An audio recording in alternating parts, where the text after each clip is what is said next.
Hello guys, in today's video I'm gonna show you how to turn on remove photosensitive videos on your account on TikTok. Easy and quick. First, click on your profile, click on these three lines here.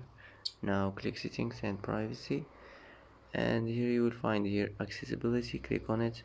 Here, as you see, you will find remove photosensitive videos. Just click like this and it will be turned on. And that's how to turn on remove photosensitive videos on your account on TikTok. Easy and quick, and that's it. And that's it for today's video.